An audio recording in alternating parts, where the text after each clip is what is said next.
বেআইনি অনুপ্রবেশকারীদের বিরুদ্ধে সোমবার রাজধানীর সার্কিট হাউস এলাকায় রাস্তার পাশে বিক্ষোভ কর্মসূচি সংঘটিত করল টিএসএফ।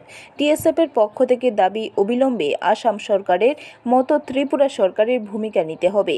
এই বিষয়ে মুখ্যমন্ত্রীর দৃষ্টি আকর্ষণ করতে একটি সনদ প্রেরণ করা হবে। এর আগে এই বিক্ষোভ কর্মসূচি থেকে সরকারের উদ্দেশ্যে হুঁশিয়ারি দেওয়া হয়েছে, অবিলম্বে সরকার পদক্ষেপ না নিলে আগামী দিন বৃহত্তর আন্দোলন সংগঠিত করা হবে।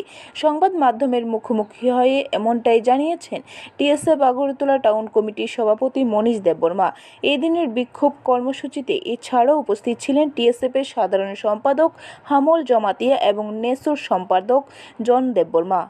আমাদের একটাই বিষয়, দাবি একটাই, ইলিগাল ইমাইগ্রেন্ট ইস্যুটা নিয়ে আমাদের সরকারকে আমরা একটা মেসেজ দিতে চাই। কারণ ইলিগাল ইমাইগ্রেন্টসের কোনো পরিচয় নেই। ইলিগাল ইমাইগ্রেন্টস ইলিগাল ইমাইগ্রেন্টস ইলিগাল ইমাইগ্রেন্টসের কোনো জাত, কোনো ধর্ম, কোনো কিছু নেই। তো ইলিগাল ইমাইগ্রেন্টসের জন্য আমরা আজকে এখানে আমরা আন্দোলন করছি।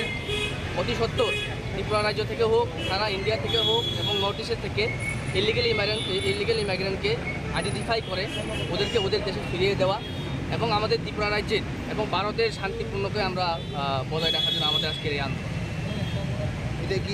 ব্যুরো রিপোর্ট, খবর ত্রিপুরা।